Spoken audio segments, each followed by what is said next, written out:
সবকিছু সমন্বয় দরকার। হাতুড়ি সিংহকে এখনও বরখাস্ত না করায় চরম খেপলেন মাশরাফি বিন মুর্তজা। মাশরাফি বিন মুর্তজা বললেন, হাতুড়ি সিংহকে কেন এখনও বাংলাদেশে রাখা হয়েছে? তার পরিবর্তে আমাদের দেশীয় কোচ সালাউদ্দিন স্যারকেই রাখা ভালো। তার কারণ হাতুড়ির চাইতে হাজার গুণেই ভালো আমাদের দেশীয় কোচ। দেশীয় কোচ সালাউদ্দিন স্যারকে নিলে আমরা টাকার অঙ্কটাও অনেক কম পাবো। বাংলাদেশে এবার বিশ্বকাপে ভরাডুবি হয়েছে। বাংলাদেশে তেমন পারফরমেন্স করতে পারেনি বিশ্বকাপে। দুর্বল আফগানিস্তানের বিপক্ষে 116 রানেও জয় পায়নি বাংলাদেশ। তাই তো বাংলাদেশের খেলোয়াড়দের ফিটনেস নিয়েও প্রশ্ন তুলেছেন তিনি বলেছেন, বাংলাদেশের মন মানসিকতা খুবই ছোট। হাতুড়ি সিংহ বলেছিলেন যে আমরা সুপার 8-এ উঠেছি, এতে আমরা সন্তুষ্টি। এগুলো যদি মন মানসিকতা হয় তাহলে কোনো কিছুই সম্ভব না।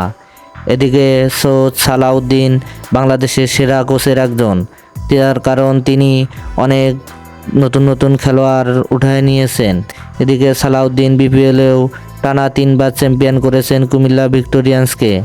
তাই তো সালাউদ্দিন স্যারকেই কোচ হিসাবে চাচ্ছেন মাশরাফি বিন মুর্তজা।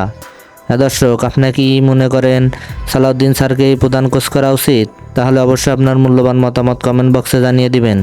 ধন্যবাদ। আল্লাহ হাফেজ।